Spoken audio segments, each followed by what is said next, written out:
Welcome to Final Fantasy Randomizer on RPG Limit Break. I'm Gouda632. I have the great Trenton GL in the booth with me. We have Danny3883 and Shadowed Flames on tracking. But more importantly, we have a heck of a race for you today in round one of our co-op tournament. In the first corner, up 1-0, we have Thunderalot, and they have a big advantage going into today's race. Thunderalot is the team of our current Red Anklo hardcore champion, Thunder, who picked up a duck this year as his partner, very similar to what the legendary Minochi85 did with Thunder last year. Thunder's partner is Sir Linkalot, and he is our current Duckling Supreme, so this is a heck of a team we have here. But in the other corner, we have the Game Changers, comprised of the Curator and one of our creators of the co-op style of gameplay, the Enforcer Falconic, as well as his partner in crime, the infectious Wilkliosis. After an extended absence, Will just couldn't say no to his partner Falk, or to the community and the fans that he has missed so much. So can the Game Changers even up this best-of-3 series and force a Game 3? Trenton, what do you think? If there's a way to cause trouble, those two are going to find it. Hey, everybody! Hope you're having a wonderful Friday afternoon, and hope you're ready for some randomization here. Our runners are going to start with a free ship, a free bridge, and a free canal, so they can sail all over the place. But they're going to have to find a lot of other things, probably the airship as well. They're going to have to find out where they're going, because we do, of course, have floor and entrance shuffle going on here, as well as town shuffle. What's gonna be where? Who knows? What are they gonna need? I don't know, but they gotta beat the game at some point, and that's gonna involve beating bosses that scale from 100 to 250%. Good luck with that. Yeah, I mean, these guys, this is completely opposite of last year's co-op. Last year's co-op, we had everything loose, and they're just scrambling around, had to light the 4 orbs. This year, we have -3 loose. We've got, everybody's going to know where all the key items are, except for a couple of duds, but they're trying to get those 28 shards, so they're still going to be opening up a lot of boxes, and the crazy thing with co-op, you're getting each other's key items and you're sharing those, but you don't get to share shards. So you still have to each player has to find their 28 shards, and each player has to finish the seed. So you can't just be carried by one of your teammates, so both players have to go through and get everything and beat chaos. This is gonna be a heck of a race. You know, I think Wilkliosis is putting that red mage on the overworld just for me, because I've been running so much red mage solo runs lately. I assume he has a tank somewhere in the party, and he's just starting with the red mage in front, but we shall see. Oh, you never know. Alright, I'm gonna release these runners. Walk to dwarf, by the way, which doesn't really matter when they can sail there anyways, but, you know, it's a thing. Alright. We could do it. Releasing the runners, here we go. We'll wait for the stream to catch up, and we're gonna see what happens. Thunderalot, the Game Changers, Game 2. Let's see what happens. Got a bunch of fine folks joining us here in the chat. Hello to all of you, as we see that Mirage Tower is right up there. Encounter rate's low enough that with a save, you're probably going to dive it and see what treasures you can find anyways. Got Cure 3, Heal 2, Lit 2. Not much for magic, but Lit 2 can get a little bit of work done in the early game. Yeah, Lit 2, as long as they stay on this continent, Lit 2 should be just fine. We see that Thunder's got 2 black mages, so that'll help out. Falk's only got 1. He's got 2 fighters, a white mage and a black mage, and then we also have Wilkliosis with 2 black casters, so should be able to at least get through some of these early game mobs, assuming they don't have anything that's too nasty. I think that's a Silver Sword +3, so that's pretty good shop purchase. It's basically the best sword you're going to be able to buy. And we've got an Iron Shield +2, so that gives at least a little bit of absorb to start with. A little expensive on the heals. I mean, more vanilla than actual expensive, but you're not going to be able to buy too many of them early on. And Thunder's already got his white mage laying on the ground, so looks like Thunder might I don't know if that was intentional or not, but he might be going 3-man. Strangely enough, Temple of Fiends is Temple of Fiends, and that was an X-Scale level 5, I think? It was a couple of pieces, as well as a Silver Shield +4, a Sun Sword +5. So now That's a huge pickup, because that does not require class change. Yep.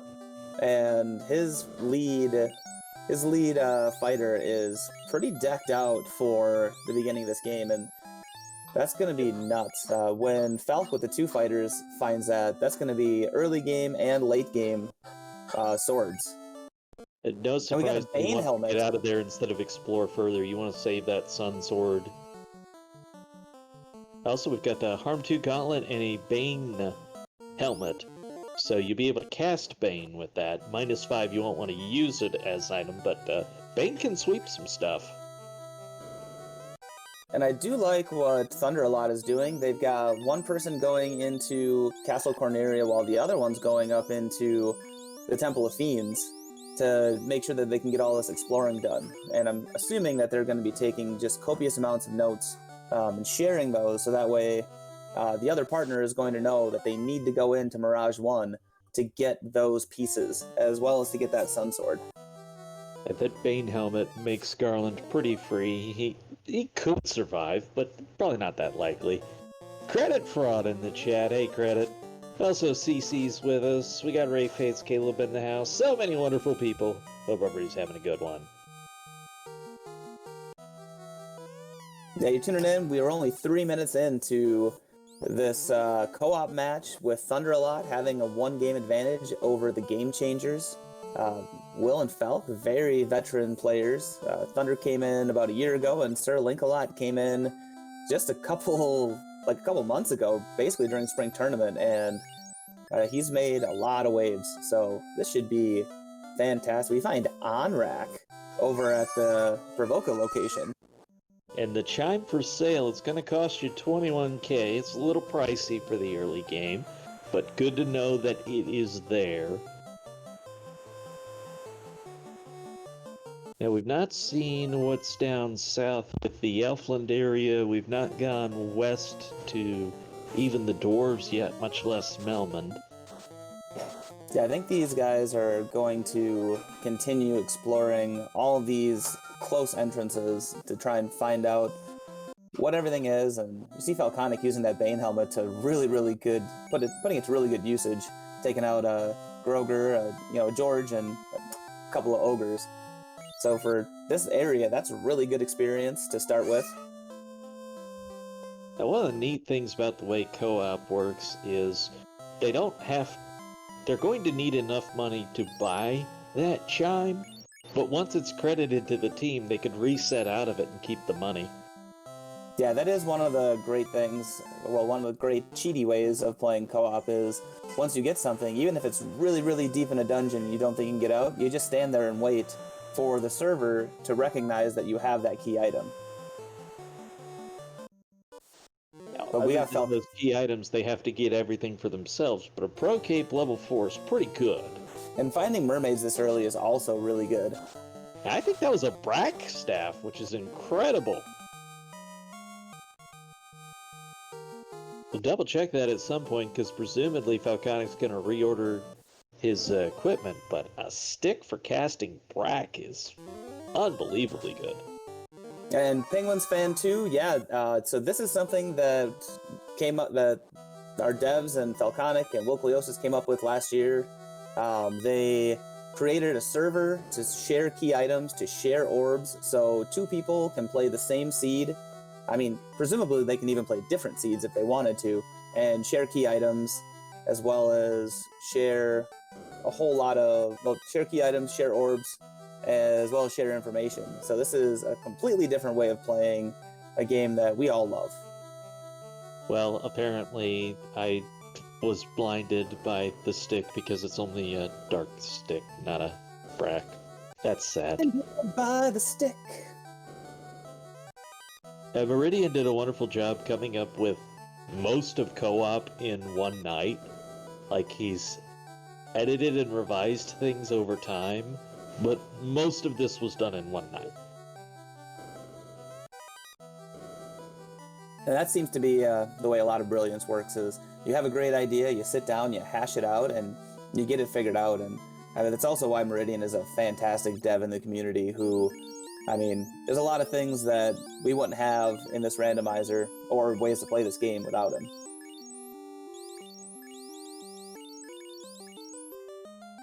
Yeah, I used to be good about remembering who did what, but they've done so much at this point that it's hard to keep that straight anymore. Yeah, if you end up on... a lot of vanilla prices. Softs are just shy of 800 gold, which is the vanilla price.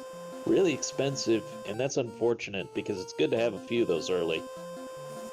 Yeah, but that 17k chest that they found in Mermaids is going to go a long way to getting these Light Warriors stocked up and ready to go for the rest of this race. It looks like Wokleosis has the money now, and he's saving at the end, so presumably he's going to go make the purchase. And we'll see if Thunderalot is doing the same thing as Thunderclawed is heading back in that direction as well. It seems that he is. And then they'll wait for that server to recognize what's going on and likely have a reset here real quick. Fast at level 7 is a little unfortunate. Yeah, the good news is you don't need many casts of fast. You do want a couple, but you don't need that many. Yeah, basically just enough to get you through Topher or any of the Fiend fights. So as long as fast isn't shared with too many other good spells, you should be fine. Oh, I think at level 7, you're dedicated to just using fast. You hope nothing else is sharing the level with it.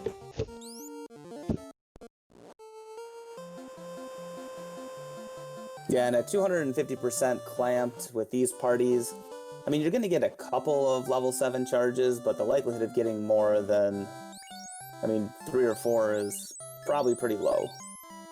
Brack and Nuke are at level 5. This is not going to be the nicest seed for Magic. We got Fade at level 2, though. Thunderclawed finds Provoka over in, I believe it was the Melman location, and finds Fade.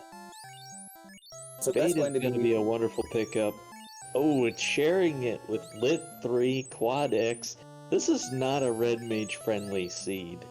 Now, Wokleosis has the only Red Mage, I think, but he went with the Rainbow composition, so he's still got access to everything, but this is a tough one to split and make those choices. Yeah, so far it seems like the Red Mage may have been a better pickup and grab than the Black Mage, though, because of that level 2 Fade. A bigger concern would be the fasts and having enough. It's a lot easier to get a single Black Mage high enough level to have a couple of fast charges than it is that Red Mage. We did see the Kraken floor on the Falconics side. You could gamble with Bane if you really wanted to. It's not as good as Brack. I probably wouldn't, just saying that it is technically an option. Silver bracelets +5, and Thunderclawed is taking advantage of those. That is essentially a vanilla gold bracelet with the way that we have the Blurst weapons, or the Blurst armor on. So your vanilla silver bracelet is getting +10 to its absorb with that +5. That is huge for these Light Warriors, especially in the early game. As far as sweeping enemy formations go, 3 of our runners are going to have double Fade 2 access, which is pretty nice. Blinkalot also brought that Red Mage, so has 2 of them to do it. That's going to clear out a lot more than a Lit 2 is.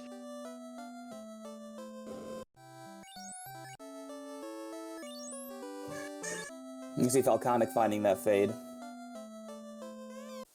The big question is going to be what's at level 3 and 4, and you're going to want to see like Fire 3 and Ice 3 on different levels there to really help your Black Magic. And Temper at one of those levels would be preferred.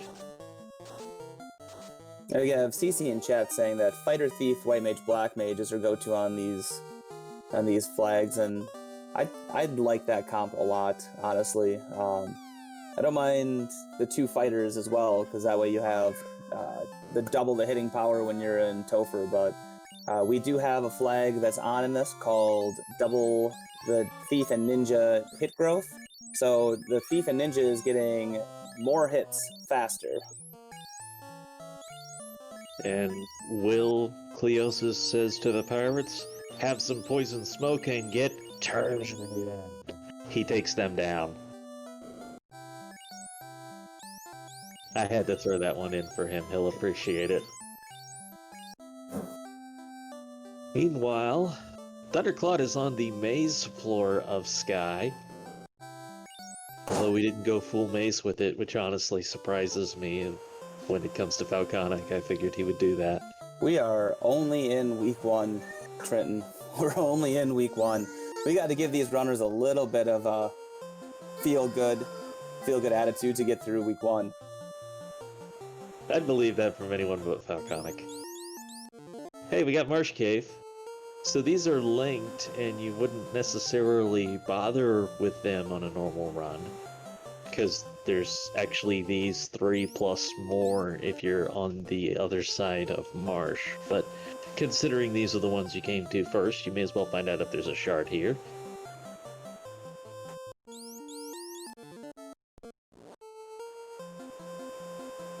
And looks like Will Cleosis is going to check out what's going on at Crescent Lake.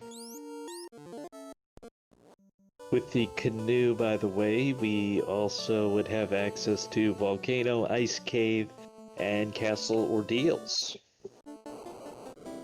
Speaking of Volcano, that's what we find at one of the entrances to Crescent Lake. And that's a really nice floor to find if you're looking for some items as well as potentially some grind tiles, because you can get through that floor really, really well using those lava tiles. And you can there's a bunch of chests here, so you can try and find the pieces that you need as well as any gear you need.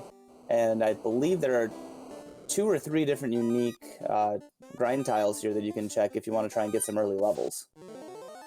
I believe it's 3, because this would be the worm tile. There's also the agama tile, and I think there is one that's the fire. I believe you're right. So in that first room, there are 2 different grind tiles. One of them is the agama, and I think you're right with the other one being the fire tile. And then, of course, you have your vanilla agama grind area where you go back and forth between the agama tiles further down. Will is gonna step out and save. I didn't see anything that big, but I think he did pick up another shard. I think he also wanted to just use those tents to get some HP back. So giants and iguanas. Giants are pretty good experience. The trouble is they tend to have a lot of HP, and considering we're clamped minimum, yeah, Bane's good, but it's only something like 1 in 5 to kill them. Still, okay, now I perfectly understand what Will was doing. He went out, now he's gonna see if he can sneak a couple levels using Bane. Damage Poison has other thoughts. And these R-bones, I don't know about you, Trenton, but every time I see an R-bone in the randomizer, I cringe a little bit. They tend to roll up on HP, I feel like, and somehow, even though they're in Marsh Cave, they tend to have, I don't know, 300-400 HP. And then they usually also tend to roll something just nasty like Blaze. They're between 260 and 310. Talk about rolling up on HP for a little nothing enemy like that. So also, I'm not a huge fan of these trap tiles. You can try for Bane RNG strats, but you'd pretty much have to duck out after every time you were successful to make a level grind out of that. Yeah, at least it's really close to the entrance if you wanted to go with it, but I agree that it's about time to move on, because even if you wipe don't know, 25% of the time. That's a lot of time you're losing to just try and get a couple of cheap levels. And there's definitely a lot better places that you can go. They just haven't found them yet. If one or two would make a difference, that's a good spot and a good play. If it's not, then yeah. I'm more curious what else the dungeon has when we go to the next floor. Classic Gamer pointing out an Opal Gauntlet +5. I did miss that. Looks like we have an Ice Sword, which is probably our... no, that Sun Sword is probably still our best weapon, but that may be a good Red Mage weapon. Oh yeah, that Sun Sword +5 is going to carry this party on, unless they find a Masa. Because even if Masa is -5, it is still one of the best items in the game, by far. Matoya gives us the TNT, and an Opal Shield is located for good measure. Someone would like to know where they can find out info about the randomizer they are using. Best place to start is the website, FinalFantasyRandomizer.com. And It's got Thunder, wonderful links and resources to other stuff as well. Thunder picks up a Katana 4, which would be fantastic if anybody has a thief. Because that Katana already has Vorpal crit rate and, Iron Goals on Thunder's side. Not taking them, though. Yeah, I can understand maybe exploring first, but see what kind of damage you can get with those fades, because this is actually a phenomenal source of experience. And they didn't hit his fighter very hard. They only hit him for 45, but they have stun touch, so that changes the game a little bit. They're also weak to lit, so having that lit 3 and the fade should be able to take them out. But they just ripped. It looks like the magic defense is really high. Finally got some through with the link, but that's good levels for your mages there. Mm-hmm. Yeah, that crit for 311 is really, really scary. That may be a case where you just need a little bit more levels to get started there, but you're going to see not that many trap tiles that are a better source of experience than that fight is. Oh, 100%. That is, the Iron Goals are exactly what you want to see when you're searching for grind tiles. The 4 worm tile, the 4 gas D tile, but when you have clamped trash like we do in this, those 4 gas Ds are really, really, really rough on trying to get him down HP wise. And the game changers finding 5, so we've got plenty of incentive for class change with the X-Gal and the Vorpal. The game changers finding exactly what they want, the Vorpal 5, and you know that both of them are going to go grab that Vorpal 5, and they're going to put it in the hands of a man, and that man is going to be whoever their lead fighter is. Starfloor is incentivized, and that's a canoe. And Random Eye. Speaking of good sources of experience, we can, of course, randomly encounter one here, and this is a good one to encounter. Although with only the 2 mages, Thunderclawed not with the best resources to clear it, but Bane is gonna do the job. Poison Smoke terminated. And a little more experience for those mages. Yeah, he's going to get these mages, as long as he gets the mages out of here, which is going to be the bigger issue, is can these mages make it out? Oh, and he finds the ice floor. I'd go the other way. I think I would get out of here and save the levels. I agree. I didn't see if he's got warp or exit, but since he's checking that chest, it looks like he does not have warp, at least. So yeah, this is... CC pointing out he's way too deep. He is really deep in this dungeon. So, very well could be, if he can make it through the second loop, that's the easiest way to get out of here. But this Frost Giant is not playing nice. The reason I say it is not just the risk, but what it can set you up for. You've gained a bunch of spell charges with these levels. You can not only restore all the charges you had, you've probably doubled your amount of available spells with the levels that you've gotten. And for a deep dungeon, boy, I'd sure love to have those. I agree 100%. And checking some extra chests when you don't know what some of these enemies may or may not have, that's risky. But Thunder is not known as the guy who's going to play it safe. He likes to go fast and go often. I am a big proponent of whatever strategy you do, make sure you're giving yourself a chance. So if you're going to take a gamble that not everybody is going to make. Take something that's going to separate you from the pack and give you a chance to do something. So, here you go. Not everybody would go this deep, then it's a chance for it to pay off for Thunderclad. Falconic, he looked like he found the iron goals, and we've got Wilcliosis also down in the ice cave right now, following in Thunder's footsteps. Not checking some of these chests, though. Likely has done a huge bunch of damage, and then Frost finishes off Thunderclad. There it goes. The wipe is real. And that is minutes that he lost. At least he knows where everything is. He knows what enemies are where if he wants to try and take them out. And those iron goals were on the first floor. So if you want to come back and do those at any point, they are basically free.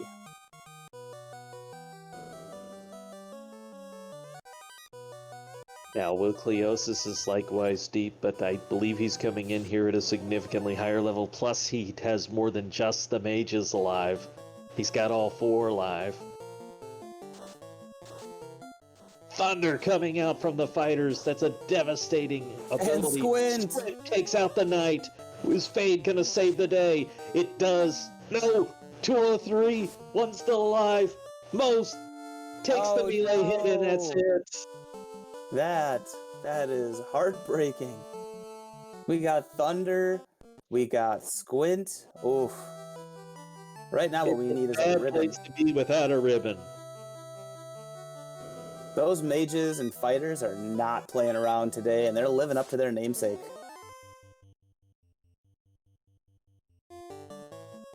Ice Cave Loop of Death. I agree with you 100%, Caleb. Ice Cave Loop of Death. Make it all the way through the loop, and then you get to the chest that you want, and bam, thundered in the face. We found a sneaky good spell item, a Fire 3 Axe. Now, that's going to do a lot of damage against the undead. It's also a free Fire 3 cast, so even if an enemy is not weak to it, as long as they're not too resistant to it, that is just nice to have for somebody who needs to try and sweep anything. NPC Guillotine on, by the way, so you can get rid of these bats that are in your way.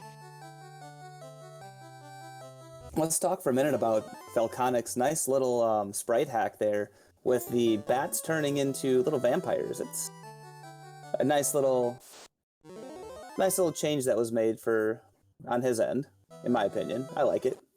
Damage Poison wreaks havoc to Falconic's party. He's still alive, he gets away.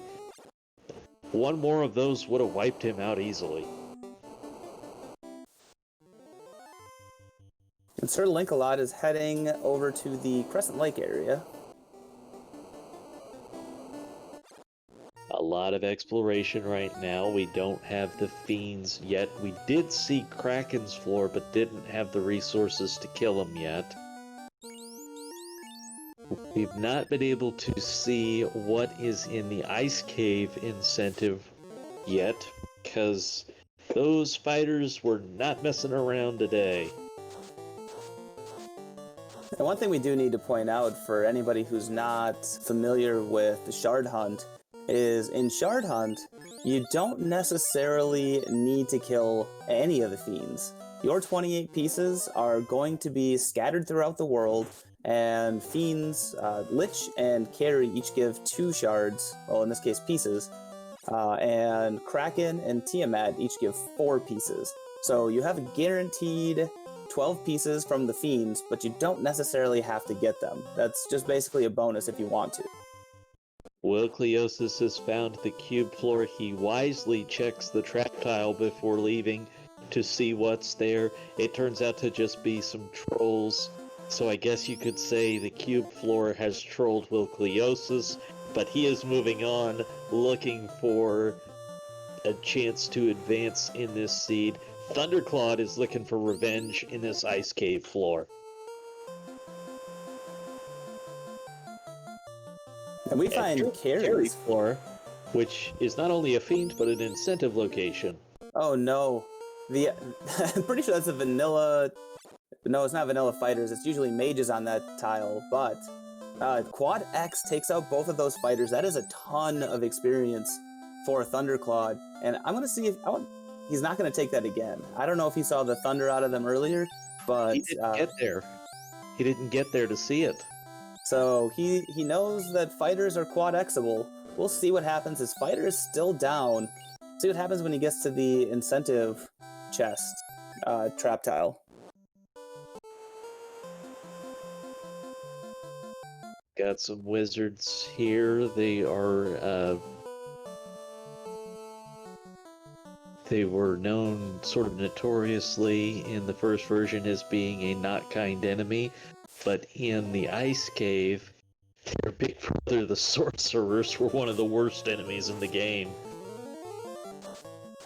Yeah. Is that our first ribbon? Who found it? There it is, ribbon 4 on Falconic's side. Whether it's plus or minus, you're going to take it because of the magic defense. And Falconic has found our first ribbon of the game. That is an important find for all of the runners. Claude takes out the mages and fighter pack with a lit 3, or that was just a mages pack with a lit 3. So running into sorcerers as well. As you were talking about sorcerers, you know, with the vanilla game, yeah, you never want to see death touch. And in the randomizer, you have no idea where that death touch is going to be. Choose your own lols. Why no black belts? That is a staple of co-op, that we do not run black belts in co-op flags. Thunderclaw finds the adamant in the ice cave incentive chest. He was able to run away from the fight without seeing the nastiness that it had.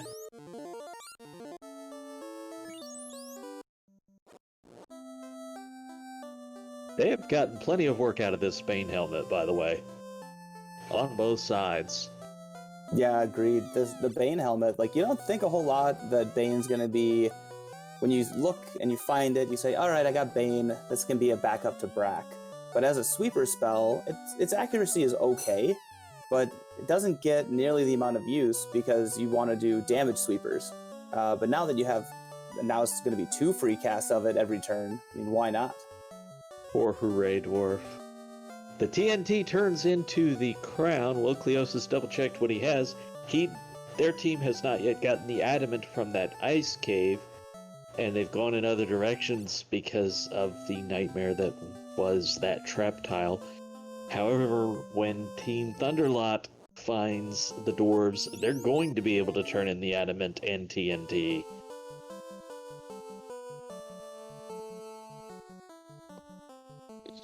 And that's always kind of a running joke between runners is, how many times are we going to have to go into the dwarf cave today?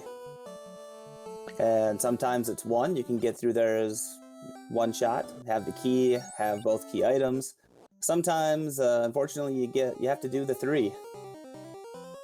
Go turn in the adamant, go turn in the TNT, and then if you want to, go check all of your key lock locations.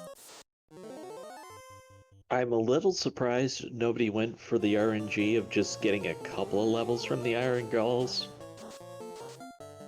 I am as well. I mean, they have Lit 3, they have Fade, they have ways to take the Iron Gulls down. As long as they weren't critting, they didn't seem to hit too hard.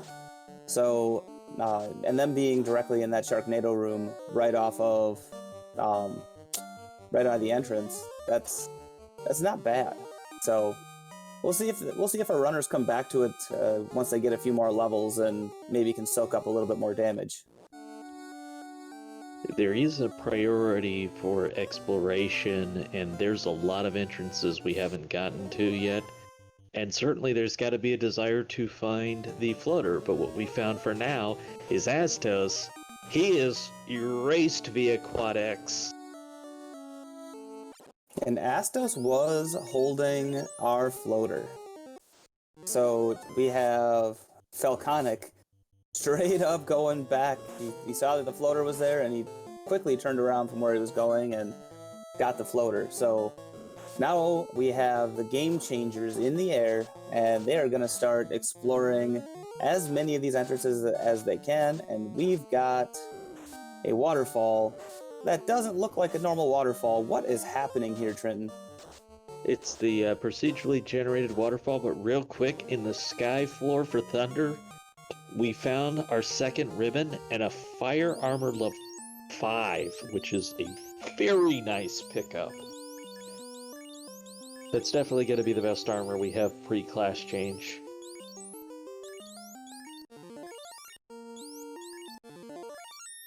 So you can basically get a randomized waterfall cave, and then you have to find where actually the treasure room is. It works better with the single floor than it does for other dungeons.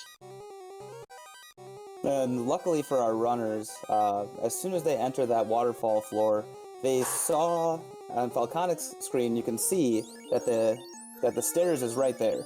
So that way, you know that you have to basically go dead nuts straight up to try and get to wherever the room is. And that's exactly what he did. So this is a very, very kind proc-gen waterfall. And a lot of times, these waterfalls can just be awful, because they definitely have the ability to loop. The robot held the slab. He gives it over for us to be able to continue the journey. Have not located... No, I take that back. We have located the town of Melmond already. It was quite a bit ago, though. And either the mummy or the whiz mummy had glance, so one of Falconic's light warriors got stoned in that very quick encounter before he got away. That's something to pay attention to, because mummies and whiz mummies are all over the place in this game. Now, it happened right next to Canaria, which always sells softs and pures guaranteed, so that you can't get status soft blocked. That was one of the early safeties that Entroper put into the randomizer. And for the game changers, Falconic is Airborne. And you gotta figure that he's gonna head up to the Dragon Islands here, because that's a lot of entrances you can cover.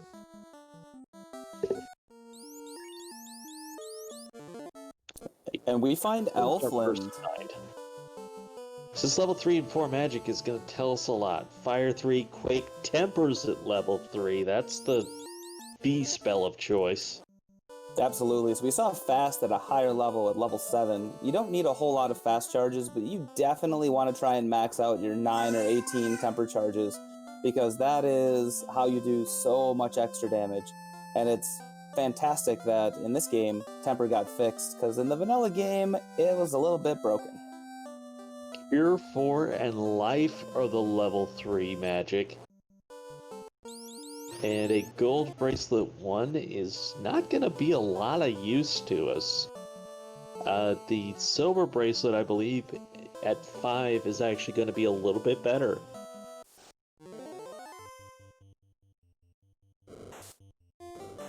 And Classic Gamer pointing out that Cure 4 was night learnable, so that's all the more incentive to try and find that tail and find Bahamut, so that way they can get Cure 4 on those nights. That is, if you end up with a solo knight at the end of Temple of Fiends, Cure 4 is literally a lifesaver. Thunder got thundered, and I am a little surprised at the route Will Cleosis is taking to get his airship. Because with the canoe, he could have gone around the south to get there.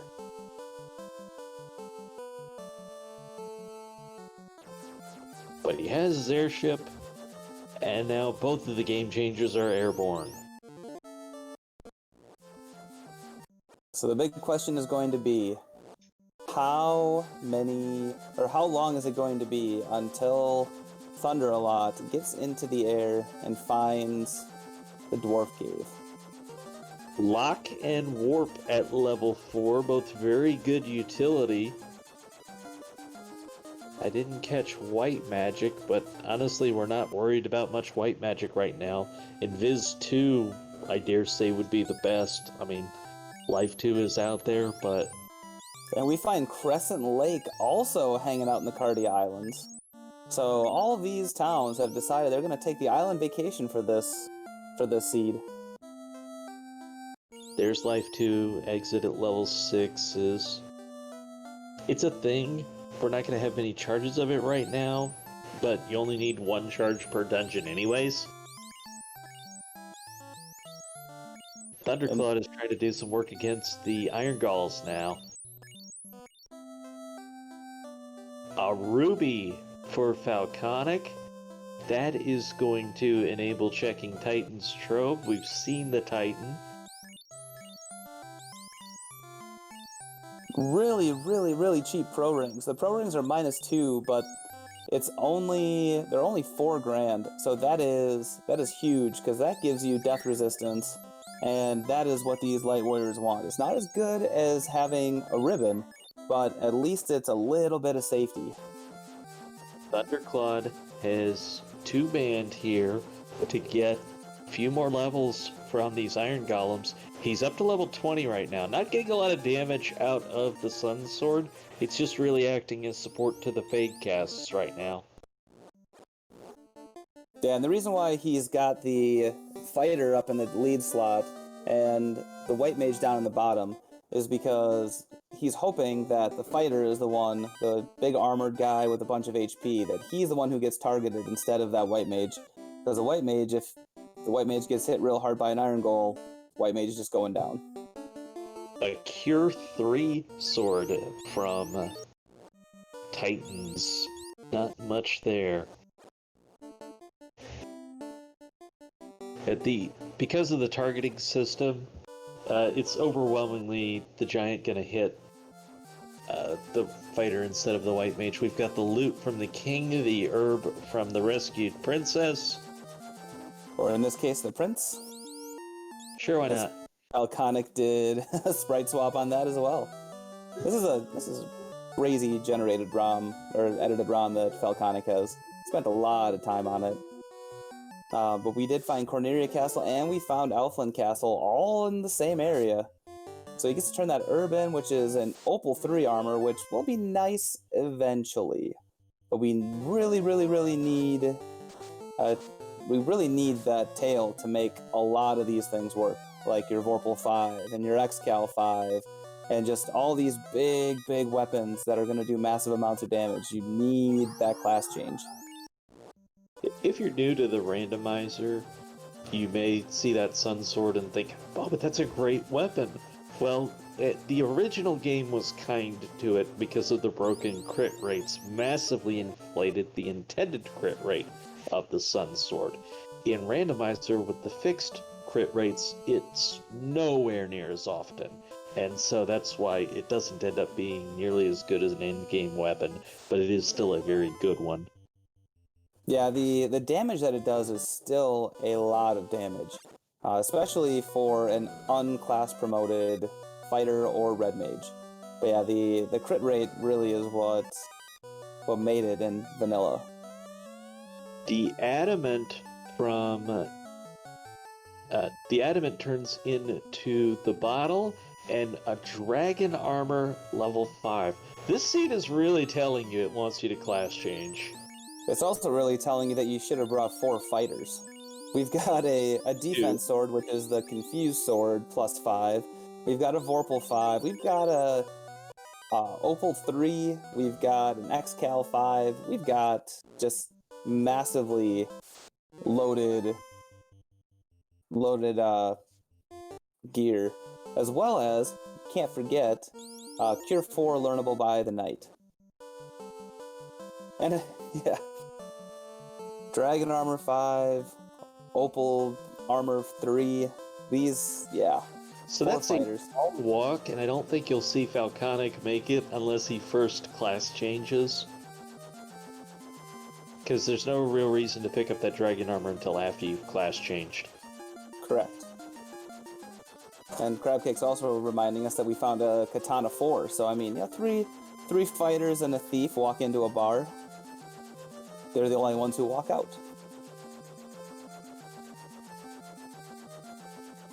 The vampire is dismissed, and the opal bracelet is obtained.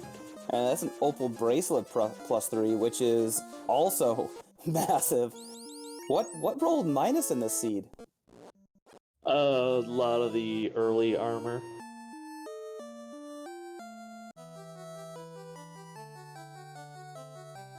But that opal bracelet +3 is huge for any of your mages, because mages can only equip bracelets as like their main way of having armor.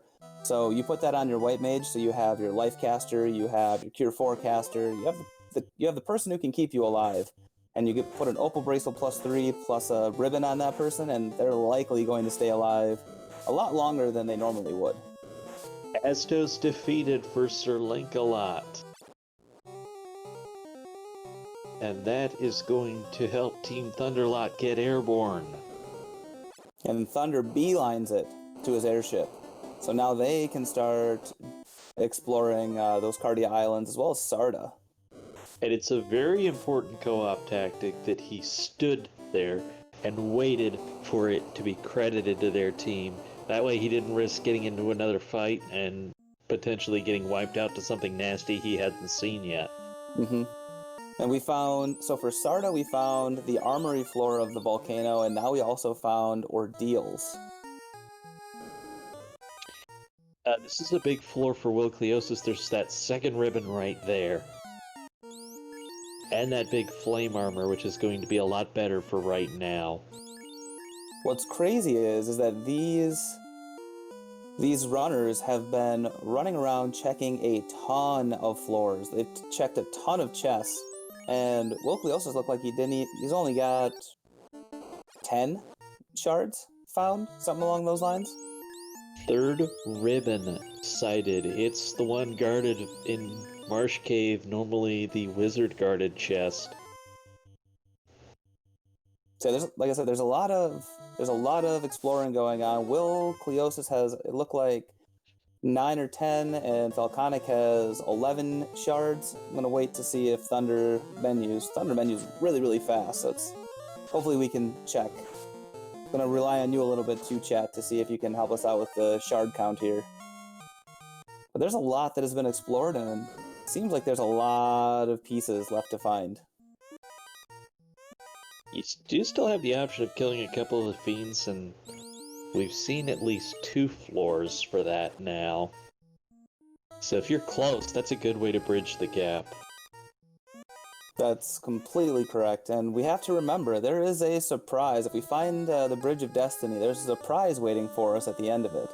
We're not going to try and bless RNG today, everybody. We are just going to walk down and punch a robot in the face. Quick correction to chat, we do have the loot. The king gave the loot.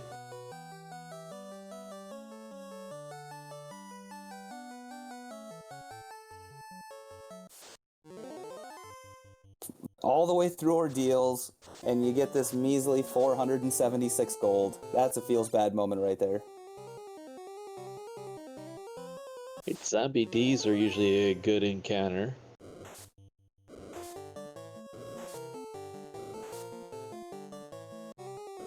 Maybe a little high in their HP. Oh, that was a random! Frost Wolves are the trap dial. I believe this trap dial is normally 1 to 2 zombie targets. I didn't even give it a second thought when we saw it. I thought the same thing, Trenton.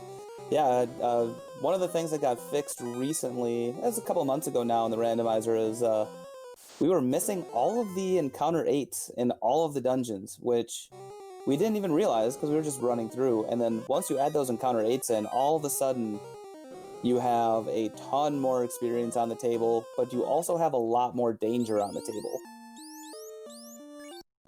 Yeah, well, you're talking about the rare enemies, so it didn't strike anybody as odd when you don't see a rare enemy. And the thing is, in the early dungeons, you don't think about it because the rare formations aren't necessarily a rare enemy. But then you talk the end game, and you've got the Iron Gulls, which only exist on one floor, and if your encounter rate is turned down, you're never taking enough fights to think about it. Right, same with the Gasties in the Ice Cave, stuff like that. When all of a sudden you start seeing them again, you go, wait a minute, these are here? Same with, I believe it's Blue Dragons in Mirage 2. But those are all really, really good encounters to get experience on, and they were all not in the pool for us for a while. Alright, we have the slab translated, so Team Thunderalot will not be looped today. I've not actually seen Lefane yet. I don't think we've seen the Lefane location yet, as well as I don't oh, never mind. They knew exactly where Lefane was, because it was sitting down in the Marsh Cave. That may have been a case of they just quickly in and out earlier. And it is going to be the vanilla, or not vanilla cube, but quasi-vanilla. The in tandem vanilla. The French vanilla version. Because you need a cube and chime to be able to do Mirage Tower. And thank you, CC, for checking that. I did miss that Thunder finally menued. It looks like Thunder has 13 shards.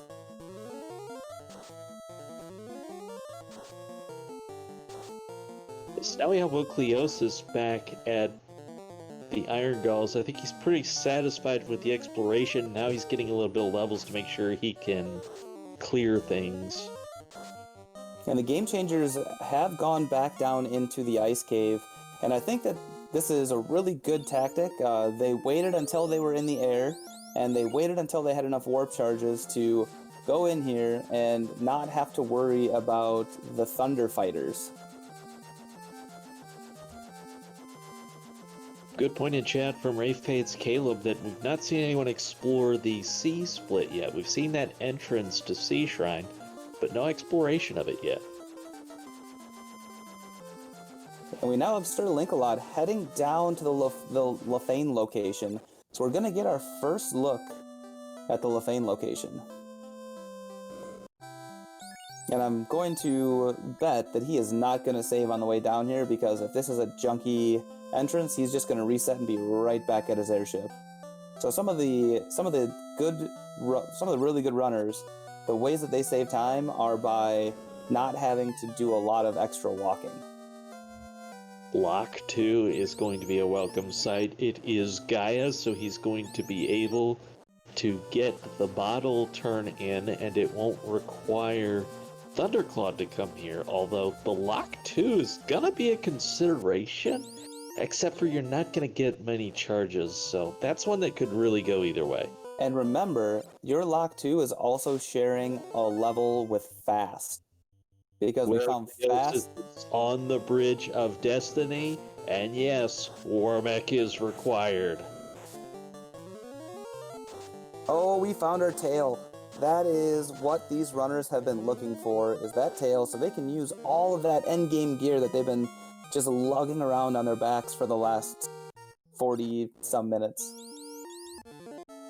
Not entirely sure we have Bahamut, but let's see what our wonderful trackers have put together for us. And I don't see it. So I'm either blind, or we don't have Bahamut yet.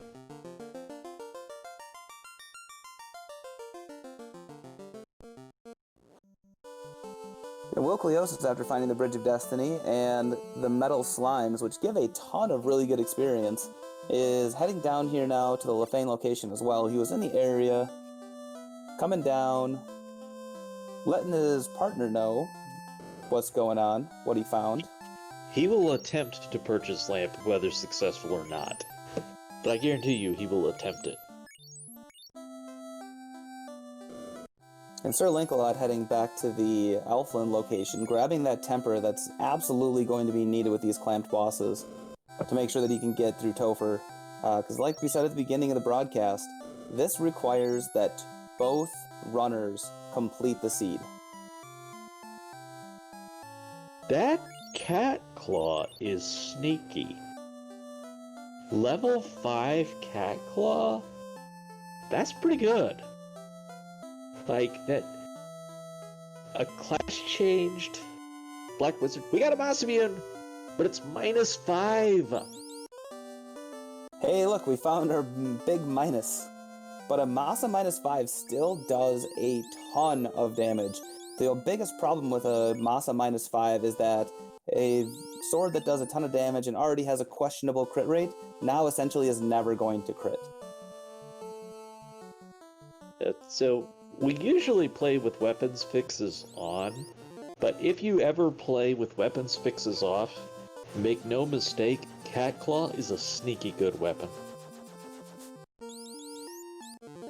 And it's the best weapon that a black wizard is going to be able to equip and swing, other than a Masamune. And question in chat, philosophy time, Vorpal 5 or Masa -5. And honestly, I'm going to probably run the whole game with a Masa -5 until I get down into the Temple of Fiends, in which case on Kraken and Tia and Chaos, I'm likely going to be using that Vorpal 5 very specifically for the crit rate. It's actually a case where the swing is big enough between the two, you're probably on average going to get more from Vorpal.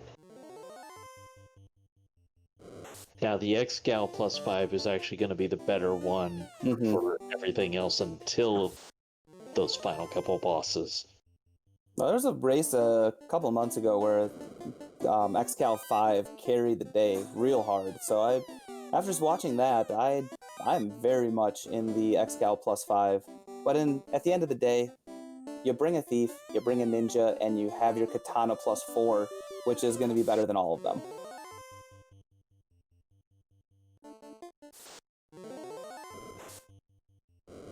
Alright, Thunderclawed about to dispatch the vampire. No rod, if I'm correct? It doesn't look like we have the rod, but he has exit. So he just wanted to come in here and see what the incentive item is, which is that Opal Bracelet +3, which is huge for his white mage.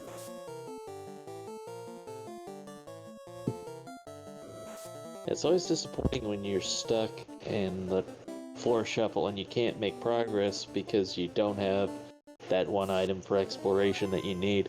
What is Sarda going to give to Valconic? That is going to be the key.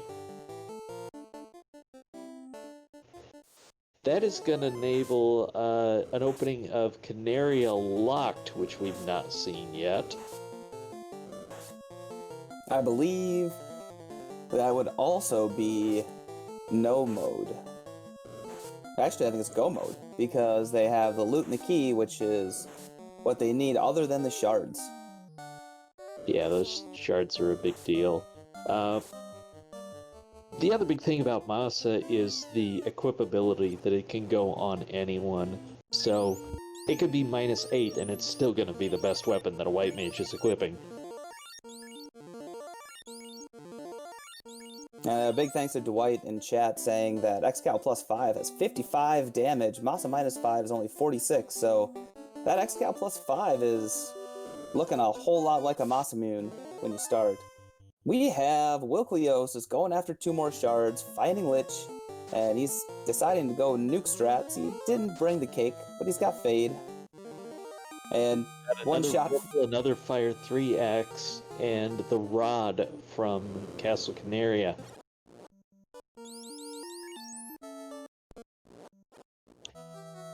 And Sir Linkalot is gonna be the first one to fight one of our fiends here, doing battle with Lich. Lich is dispatched. Wilkleosis actually took out Lich about 20 seconds before Sir Linkalot did, and Wilkleosis has found Bahamut. So Wilkleosis has done the class change. He's doing the thing, and now he gets to equip all of that great armor and all of that great, all those great weapons that he's found. The durability just got incredible. We have that great dragon armor to equip. We've got that big X-Gal to swing. There's a lot going on here. And both, as soon as he found Bahamut, you could see Falconic just whip around in his airship, and there we go. Now, those Bane helmets are getting equipped. We got an Opal armor getting equipped. I don't know if Falconic's going to go and try and find that dragon armor, because like you said, it is a really long walk to get over to Castle Ordeals and find that dragon armor, but if he gets that as well, dragon armor 5, Bane helmet, was it +3? that, It's -5. It's actually very inferior to the silver helmet here. They're tied base, that's the heal helmet. So the absorb is the same between heal and silver. The difference being heal is better than nothing. So heal helmet gets a slight edge, but with the plus minus, it's going to be just head and shoulders the silver helmet's better. Thank you, Trenton. Head and shoulders, knees and toes. Knees and toes! Now we got some rock goals on both Falconic and Thundercloud side, and rock goals are a really, really good source of experience as well. So these runners are probably, with 250% clamped, they're going to be looking at mid to high 20s, possibly low 30s, depending on how risky they want to be. So I mean, at some point they definitely need to take fights and get levels. I think we've seen Thunder. Well, I know we've seen Thunder already do that. He did it with the 2-man strats. Probably around 30 minutes ago, he did the fighter and white mage to level 20 on some Iron Galls. Yeah, and the other thing is survivability once you get into Topher, because black mages have the worst hit point growth in the entire game, and you want to make sure that those black mages can at least survive a little bit, like maybe survive a blaze, maybe survive, I don't know, anything, because they're not going to survive a nuke. You're not going to get the levels on those black mages to survive that nuke. 3 ribbons will help a lot, but that's gonna leave somebody as the odd light warrior out. And this is gonna mean that everybody has killed Lich now. Poor Lich, always the punching bag. 2 shards, and you can kill him. That's 2 less that you have to fish out of somewhere else. And Lich was very, very accessible. Like 2 floors deep, which isn't bad at all. The worst thing is if you have to go... Ares floor, back whenever that was, so I wouldn't be surprised to see them go get another 2 there. Yeah, the worst thing is when you find something, 5, 6, 7 floors down, and you have to spend a lot of time trying to get down there, and then all of a sudden the Fiend comes out with something nasty and wipes you, and all of a sudden you're spending tons of time trying to get back down there.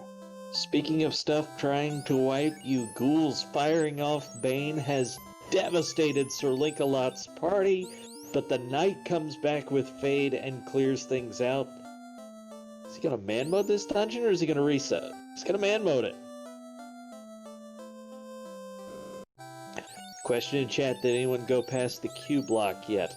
No. Will Cleosis did find that floor, saw the trap tile with some trolls. He departed because we did not yet have the cube, and we have not been back there yet.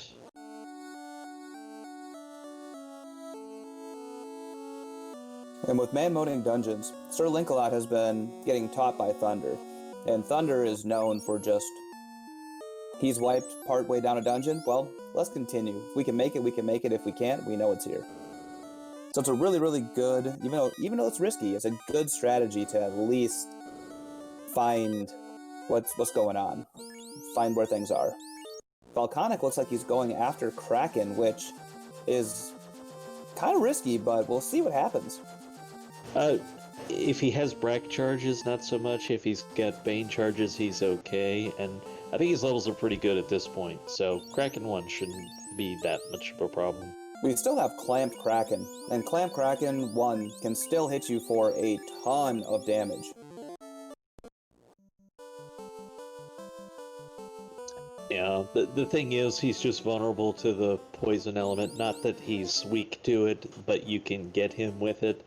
So, if you're able to throw 3 of those around out, on average you're getting him pretty quickly.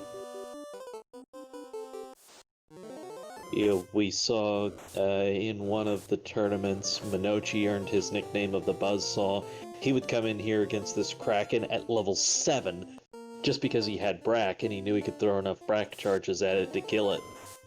And really changed the thinking on how you approach Kraken and Tiamat. But right now, so Kraken throws out Ink, which is a nice free turn, so Falconic's not too worried. Putting out Ruse on that White Mage, and going damage strats, but swinging with that Vorpal and missing. Double Banes. Enough turns, it's going to work. You just have to survive long enough. And there it was, Kraken just taking a gigantic piece out of Dart. But you do have to actually survive. That is the catch.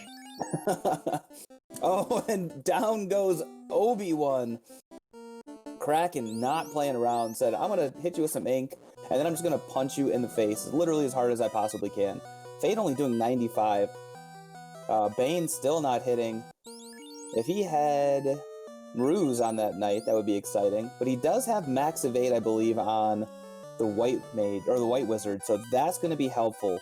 We know that Kraken has Ink and Thunder, but we don't know what any of Kraken's other skills are. We got Damage Poison, and it looks like Ozzy is gonna, or not Ozzy, whoever is Hawk. Hawk is his first one. Hawk is going down. Ozzy's still alive. We're gonna see what happens. Fade 228. Need to throw that Gear 4 on. Max Evade is still going to be vulnerable to a crit. Of course, you're probably not going to survive a crit anyways, but you also don't want to die to chip spell damage. Fade coming out 97, and there we go. The Cure 4, just like you said. Crit for 77, that's not bad. I believe that White Wizard has the Opal Cheerio on, which is helpful. This is where... Oh, also Masa, but missing. Yeah, I wonder if he has a Fire 3 axe or anything on that White Mage. I'd probably prefer to use that here. But he's got all those fades in, so he knows Kraken's HP can only be so much higher, and that's good enough. Man mode. Just the 56 damage hit. White Mage, man mode that Kraken. Now we got Thunder also trying to take on Kraken. We know this Kraken is really, really, really dangerous. The key pickup for Thunderalot. And Kraken down for Thunderclaw. That fight went a little bit more according to plan, let's say. Yeah, Kraken didn't instantly take down some of Thunder's light warriors like Kraken did for Falconic, so they're both picking up their 4 shards. And Falconic going to the Bridge of Destiny. After that Kraken fight, and how he almost got taken out, he has got the confidence to go take on Warmech. That's bold play, Cotton. Now, he's in pretty good shape. The only bad thing is you can't use a lot of spells against Warmech. You're gonna have to do the melee damage, and hopefully he's got a fast charge or 2. Also, I was kind of surprised. I believe that the metal slimes are off the power cycle. That is a really, really, really good fight to try and get levels on, especially with a Fire 3 axe. But he's gonna bring out the lock. He's able to get a hit. Warmech does about 300 damage on a hit. That's very significant against all that armor for Hawk. That means this is a very hard-hitting Warmech who's probably gonna one-shot a mage. But then also the sky is blue. And Commentator's Curse, down goes Obi-Wan. One shot by the Warmech. As I said, the sky is also blue.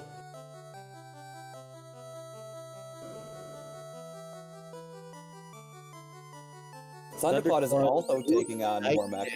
To be less vulnerable to the hits and protect the X-Scal. And the X-Scal hit Warmech for a very nice chunk of damage. Thunder is also going very, very strong on the damage strats with his Knight. He is tempering up that Knight as much as he can, and he's doing the Invis 2 with the White Wizard, which is helping the entire team hopefully take less damage. And so Warmech has minimum of 1,000 HP. So I think we've already crossed the minimum on this.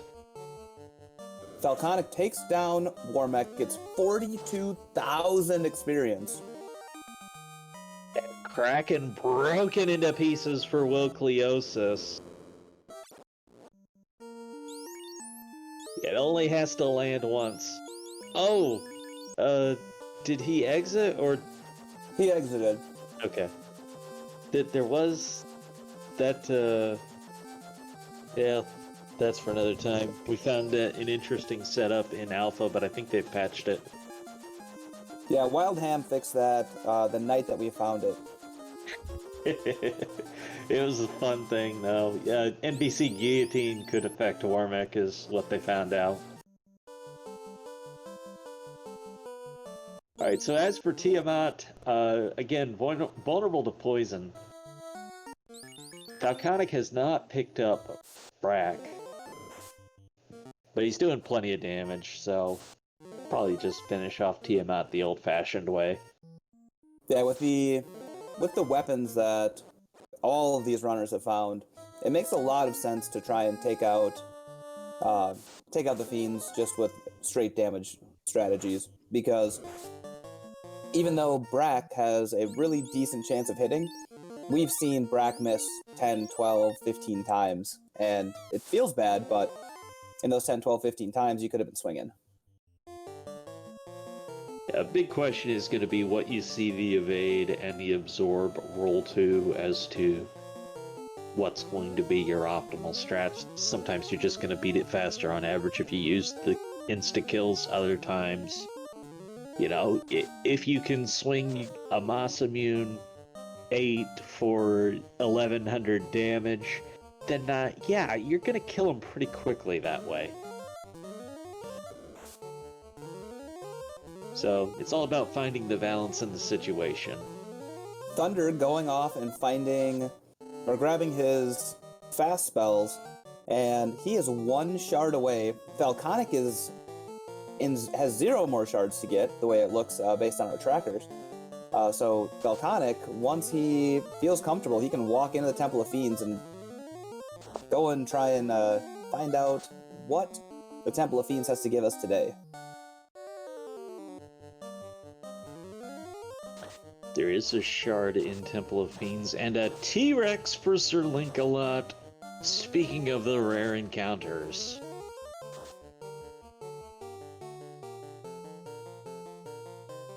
As far as the overworld goes, T-Rex is the best experience available. Just, oh, by the way. So Thunder has headed into the Temple of Fiends Revisited. He is 2,000 years into the past at 1 hour and 8 minutes and 54 seconds. Falconic is also able to go into the Temple of Fiends, but he has decided to go off and use his Fade charges and take out these Iron Goals, get a few more levels. Hey, you know what? This would be a good time to thank some people, so thank you RPG Limit Break for hosting us today. Thank you so much to Shadowed Flame for doing part of our tracking today. I'm sorry, Shadowed Flames, let me say it right. Also Danny the Fantastic One doing that. And big thank you to Dark Moon for picking up our restream today, doing the heavy lifting on that, and Gouda jumping in here to join me. Appreciate the chance to work with you today. Absolutely, Trenton. It's been a long time. I've only been here for a little over a year, and I think this is the first time we've had the pleasure of working together, so this has been fantastic. Get out here on a Friday afternoon, right before the weekend, and get some good Final Fantasy randomizer action in. Tiamat is broken into pieces for Wilcleosis. And we have Thunderclot as the first one actually in Temple of Fiends proper. Now again, he's already got the levels on that Knight and White Mage. Maybe a little behind with the 2 Black Mages, but they can always be Life Dude.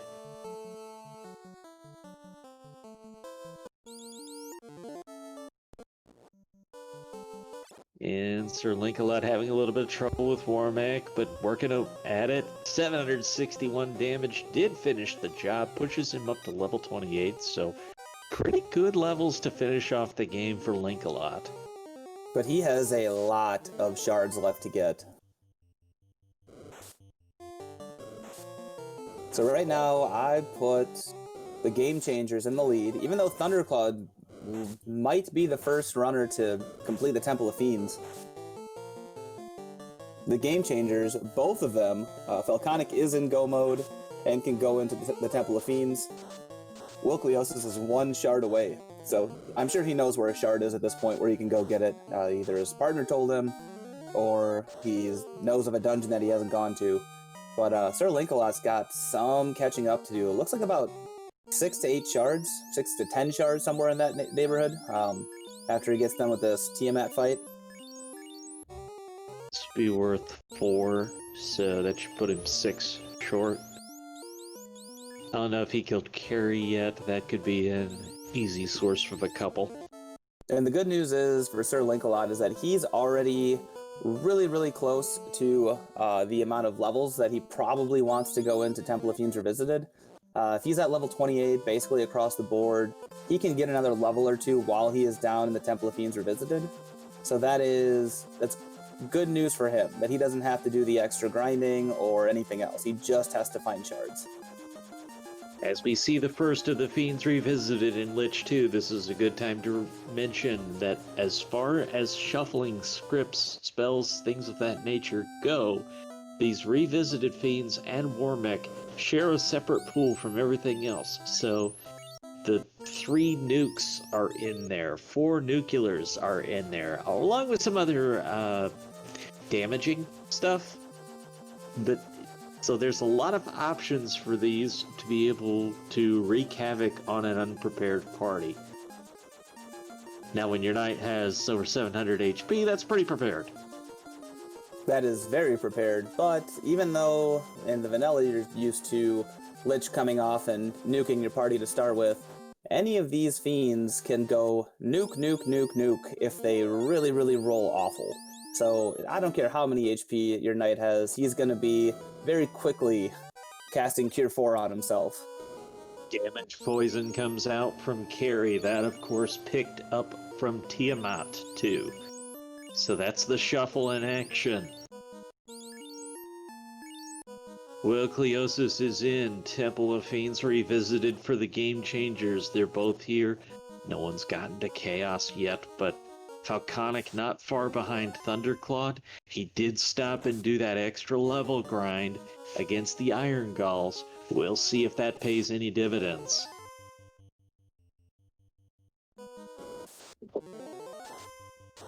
And looking at his Black Mage with those 6 nuke charges, that's a decent amount of nuke charges, but you are going to have to try and hold off on using it just too much, because if you end up down at Tiamat or Kraken 2 with no nuke charges left, it's gonna be a rough time.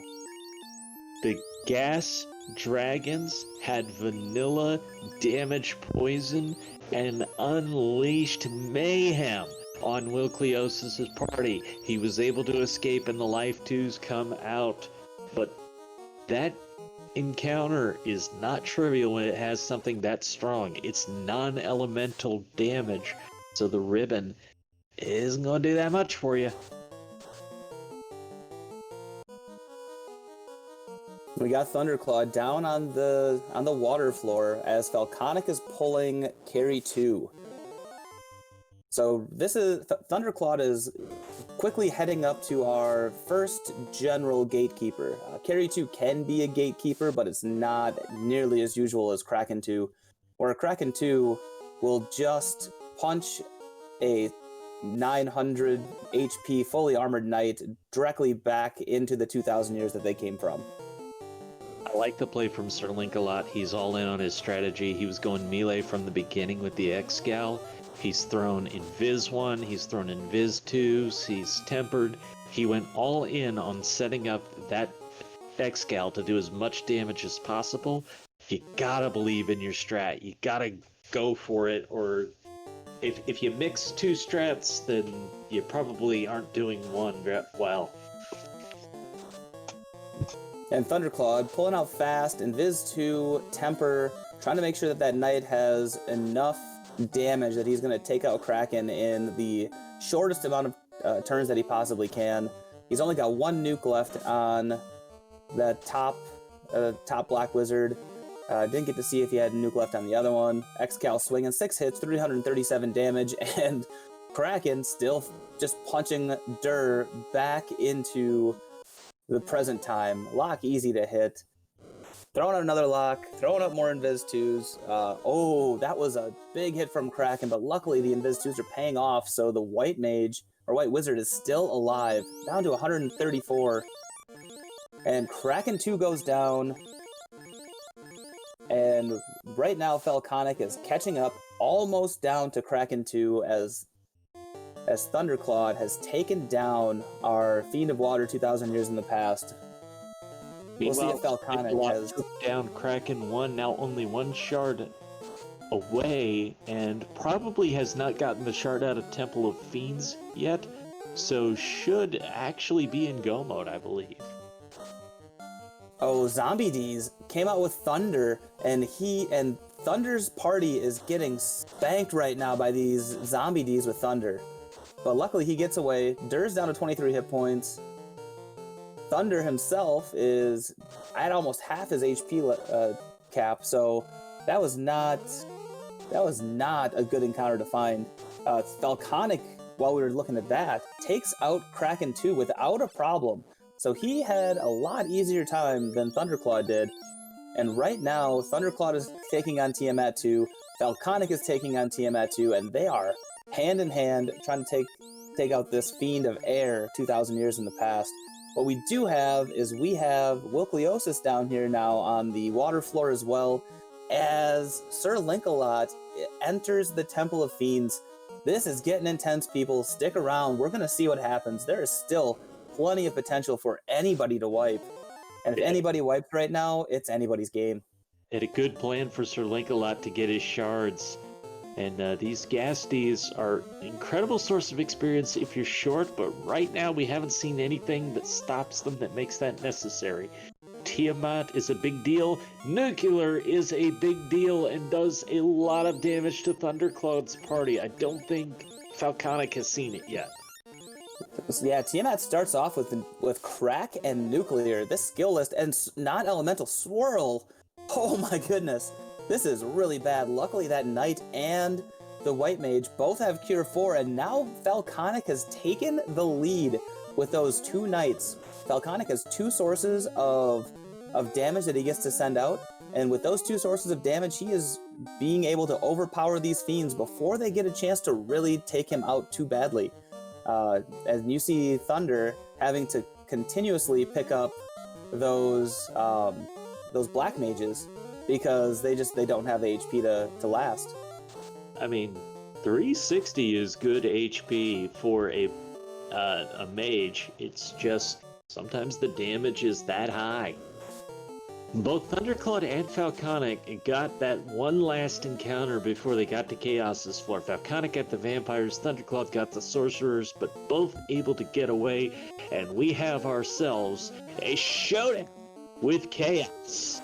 And Wilkliosis is down to just his White Wizard on Kraken 2. Wilkliosis has just a White Wizard, and we're gonna see Kraken 2. He must have put up ruse because Kraken 2 tried to attack that White Wizard and missed. But no, fast coming out on Kraken, but he survives with just the single White Wizard. That's enough to get him through, but he is going to be quickly running out of Life 2 and Life Charges, even though he's got a ton of both. And Life 1 and Cure 4 both. And Thunderalot is not that far behind Wilkliosis right now. As we got double chaos going on, we've got Lock coming out on Falconic's screen, we've got Lock coming out on Thunderclaw's screen. Who is going to be the first one to take down the massive Chaos has Cure 4! And he does it on both screens at the same time! That was amazing! So now we have to really try, and we know we're on a timer. Once this loops around, Chaos will Cure 4 again. So if Chaos ends up in that 5,000 HP area, you've got to get as many tempers on your knights as possible to try and make sure that he can take out Chaos as quickly as possible. Here's the good news. We haven't seen a lot of damage out of this Chaos. Now, he could still crit you for quite a bit, because we know he's got minimum 100%, so his damage can be there. But he's not come out firing the nukes or things of that nature. And Thunder hit 7 hits for 600 and some damage. That is a big, big, big number. If you can get 8 rounds of that off, you will make sure that you are going to take out Chaos. And this is where the dueling strats come in, where Falconic has 2 knights who are going to be doing a lot of damage each. Thunder has 2 black mages who are tempering the crap out of his knight, so he was able to do massive damage quicker. As well as having those locks. They're both set up pretty well for this kill, and that is a kill for Thunderclaw. He got here second, finished it first. And Falconic is still going. Sir Linkalot is catching up to Wilkliosis right now. Sir Linkalot took out Kraken 2. Wilkliosis just took out Tiamat 2. So we are 1 Fiend away. And we will see what happens. Falconic is still fighting Chaos. This is intense. Those tempers really have a big stacking effect. It's not only the damage on each hit, but a little bit more hit. Still, getting the 7 hits is good, so if he's able to get the swings onto Chaos, just needs the whole damage to come together. Big moment for the Game Changers is that Wilkliosis is here before Sir Linkalot. And Wilkliosis has a lot of the same... Oh, but Chaos takes out Will's Red Mage instantly. That is one of the sources of temper that was going to help out your knight to try and make sure that he got all that damage off instantly. And they are just stacking as much help onto that knight as you possibly can. And Falconic is still fighting Chaos. He's using that Vorpal. 7 hits, 200 and some damage. So we're looking at the power of an Excal 5. 4 hits, 229. Falconic, second one to take out Chaos. Now we are down to Wilkliosis versus Sir Linkalot. Wilkliosis is on Chaos. We didn't see a whole lot out of Chaos that would cause him to take out Wilkliosis. So Sir Linkalot's got to really, really, really push hard to get this damage out. But he's doing 1 hit for 43 damage on Tiamat, which is not going to be quick to take him down. Yeah, now, the communication has probably been there that you're not really worried about the giant AoE spells. Chaos did not fire out nuclear or nuke, so you're more worried about setting up for the damage. What could go in Thunderalot's favor is if Linkalot is able to get there and keep the Red Mage alive to temper, but he's got to get past the Tiamat fight first. So the more time he gives Will to keep chipping away this damage, the less that potential double temper could pay off. And on Will's side, we did just see the Cure 4. So Will was trying to chip away at Chaos, the Cure 4 came out, and now Will basically has to start back over from square one, where we know Tiamat's not going to throw out a Cure 4. There's only one in the pool, and Sir Linkalot he's got to catch up quick right now. So he is about 4 rounds behind Wilkliosis, but we know that Cure 4 is going to come out, and I highly doubt that Sir Linkalot is going to be able to take out Chaos before he gets that Cure 4. We have not seen any of these runners be able to take out Chaos before the Cure 4. So Wilkliosis, 7 hits, 709 with that X-Cal. He is down to man mode. 7 hits, 820, and there it is! And the Game Changers tie it up. Oh, well, but here's Linkalot. You know, it wasn't that long ago you talked about how far behind he was in the shard count, but he ends up just a Chaos fight behind. Let's see how he's able to do here. And you have to assume that Thunder told Link a lot that that Chaos has Cure 4, so he knows that he needs to spend a bunch of this time doing his prep. Well, you think that, Ruse on the Knight, to get the prep out, in prep for that Cure 4, so that way once Chaos hits that Cure 4, you can start swinging massive damage. Yeah, your HP is pretty decent, so get those Invis 2 out. He didn't do a second Invis 2, so he's got an Invis and an Invis 2 on the Knight, which is only going to be good enough for halfway on the evasion cap. So hopefully he throws out those other Invis 2s. He is throwing out Temper. I didn't see if he threw out threw out Fast. It didn't look like it because he's only doing 3 hits. Lock coming out, trying to make sure that he can get those extra hits in, because Chaos did seem very evasive. The first time he swung, it was 1 hit, 1 damage out of that X-Cal 5, which is not something you want to see, especially X-Cal 5 is a really, really good weapon. More locks coming out. Getting this set up, I really would like to see him throw another Invis 2 at least out. He's really not near the evasion cap right now. He can maybe cut a hit or 2 off Chaos, but he's not going to cause misses. Yeah, and you really need to make sure that Chaos does not punch that Knight for a ton of damage, because that Knight right now is the only way that you are going to be able to take out Chaos. You don't have enough Fade charges left. You don't have enough nuke charges left.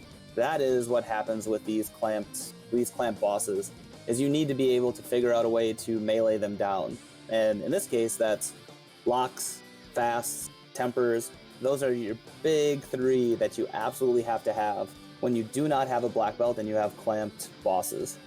I didn't get a good look. Is he just out of magic on the white mage? Is he out of the Invis 2s and the Fades? He might be. I know he was using Fade a lot, but that was 1,000 damage to Chaos. So Chaos is not long for this world. No, that's the power of those extra tempers. There's that Cure 4, so that resets the HP counter on Chaos. 6 hits, 589, but no more tempers left. He's got his charges on the red mage. I'd like to see him throw that on the Knight just for something. But he's doing instead of waiting. Yeah, just set yourself up in case something comes out that we haven't seen yet, because boy, that can sure happen in these fights. He goes that 1 extra spell, that 1 extra skill, and you see something that that nobody else saw. He throws out a zap, and all of a sudden your mages are dead. Right? That is worst case scenario. We haven't seen zap out of Chaos, so that's what I'm saying. Occasionally, a different fight for different people. He goes that 1 skill, that 1 spell deeper. 1,500 damage will finish the day. GG for Sir Linkalot. Both teams finishing this sub 130. Well done all the way around. That was a fantastic race. We had all 4 runners in the Temple of Fiends at the exact same time. They were all fighting basically the same fiends. That was absolutely fantastic. And we're going to pull in Falconic and Wilkliosis, our winners. Falconic, Wilkliosis, congratulations, tying this up 1-1. How do you gentlemen feel? Game changer! Game changers! But pretty good. you guys were using the X-Cal. What the heck, game changers? That's not true at all. Did you even watch my fight? I was swinging the Vorpal. I did see one of your knights swinging the Vorpal. He was my temper and fast target. Yeah, ride or die.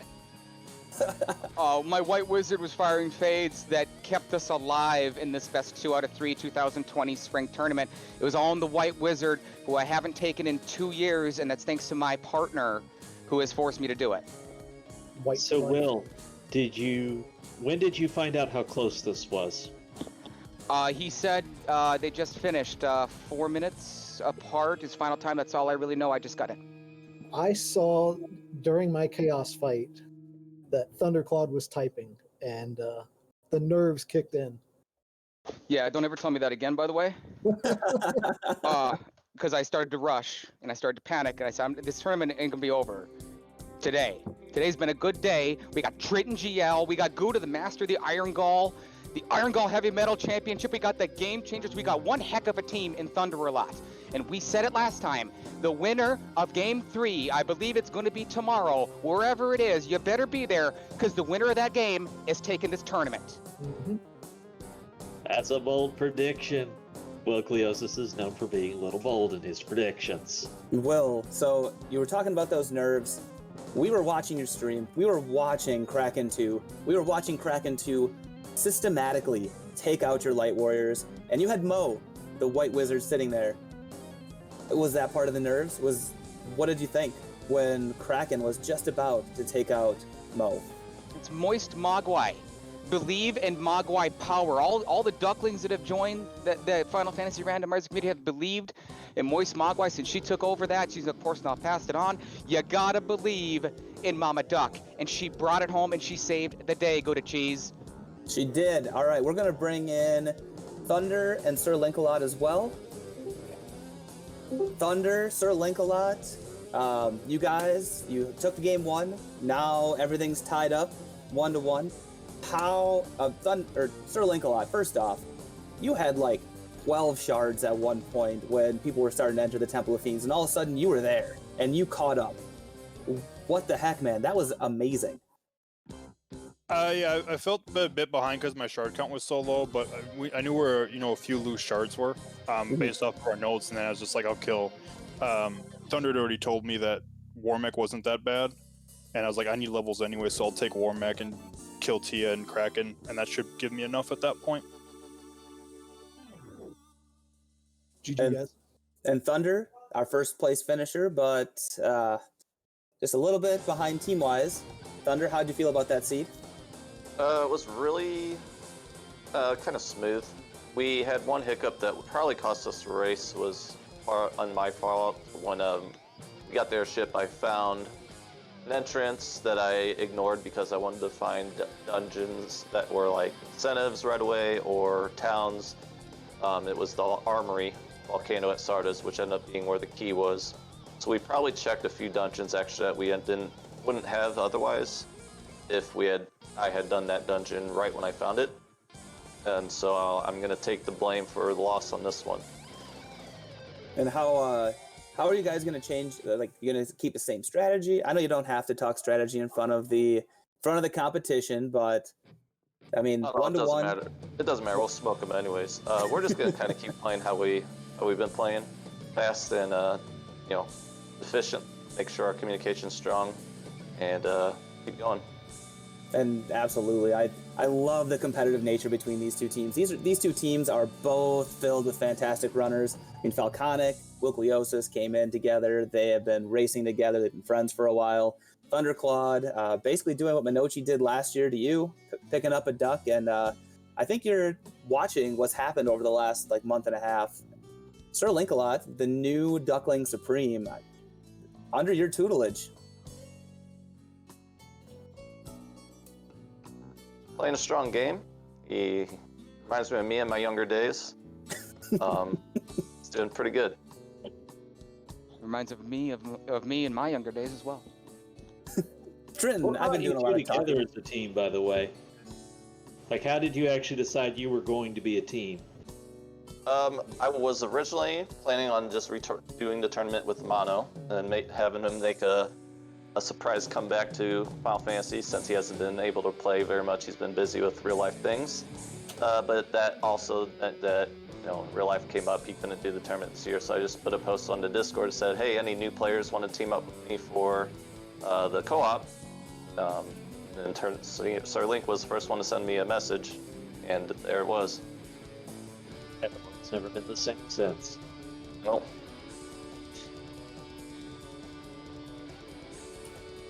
All right, guys. Anything else from the runners? You guys, this was a fantastic race. If you guys get the chance, watch this back. All 4 racers in Temple of Fiends at the same time. All 4 taking on Fiends at the same time. Basically, Falconic and Thunder holding hands through the Temple of Fiends revisited. It was intense. Yeah, I got something. Can we scout somebody that can actually roll a seed that's going to throw some adversity? Yeah. 2 in a row now that do not fit me and Will's strengths, where you're finishing in 120. These flags were intended to be 130, 140, but we just never saw adversity in this one. I don't think we saw a single nuke or nuclear from an enemy survive the Fiends. I mean, there is some skill that goes into it, sure, but we've seen some nasty seeds in this tournament, and I would really, really like to play one at some point. I'll 100% take the blame. I used the race bot. What I should have done is I should have gone into the beta site myself, clicked new seed around 32 times, somewhere in that, and done it that way, because when I do something along those lines, Falk, you've seen the seeds that I roll, and they are not. They're not fun. Yeah, I saw nuclear. Oh. Tia 2 had nuclear, and Tia 2 decided he wanted to punch my red mage and my black mage down before they got to do anything. So I was basically just swinging an X-Cal 5 with no buffs, no lock, no anything. Just trying to keep my white mage and my knight alive. It's like, oh, well, this fight's going to take a while. Yeah, I'd like to tell the story of me and Falconic, of how we became a team. We were the first ever team. Co-op had just been invented. Meridian, BC, thank you very much. Everything you did, the 24 hours in confinement, I'd like to tell that story sometime too, down the road, maybe in round 3. And there was, I think, 8 of us, 10 of us or so, and we decided to split up into teams of 2 and just have some fun, because that's what we do. And Falconic kind of came out and said, partners with Will. And he took the words out of my mouth before I could get to it. And that's what we've always did. You know, great friends. It's the reason I'm here. And I thank you, my partner. I'd like to thank you, Gouda, stepping in. Triton GL, the storyteller, my idol, one of my 3 idols, Final Fantasy Randomizer. Thank you very much. And whoever did the tracking, I don't know. My apologies. And certainly Dark Moon X as well. We've got Danny3883, the Great, on tracking, as well as Shadowed Flames. So it's great getting Shadowed Flames. I don't know how much tracking you've done, but great having you out here. And Danny, everybody knows Danny. She is our tracker supreme. Danny is the fantastic one. Stop trying to change my perfectly good nicknames for people. Sorry, Trenton. But yeah, she's absolutely fantastic. And as commentators, we would be nowhere without our trackers. And our tracker is sitting here with amazing text, so we can look and see when people enter Temple of Fiends, where everything is. Whenever we want to do a recap, then we know what's going on. It's fantastic. So, like I said, we'd be nowhere without our trackers, and we'd be nowhere without the fans. Thank you, everybody, for coming out, watching this, and getting to enjoy Final Fantasy Randomizer on a Friday afternoon, and seeing some of the great runners that we have team up and create tag teams with the hope, my hope, that the Great Iron Goal will be expanding into the Double Dragon Tag Team event after the co-op tournament is done, and hopefully people will have groups together that they enjoy and want to play. Maybe we can have some stables. It's going to be, Final Fantasy Randomizer is going places, and it's going places that are 100% fun.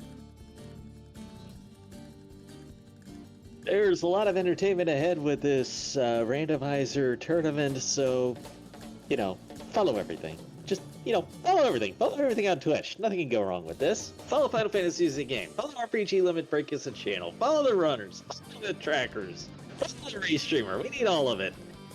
But hope everybody has fun today, and hope you have a great rest of the day. Come out, join the Discord, hang out with us. If you have never played this game before, as Will Cleosis said, we got a Duckling initiative. We love having new runners. We love training them. Come join us. Come hang out. Come have fun. But on that note, I'm going to sign off. Thank you to Trenton. Thank you to Danny. Thank you to Shadow Flames. Thank you to our runners. Thank you to our fans. And thank you to RPG Limit Break for having us. I'm Gouda632, and tune in for the epic conclusion of The Game Changers versus Thunderalot.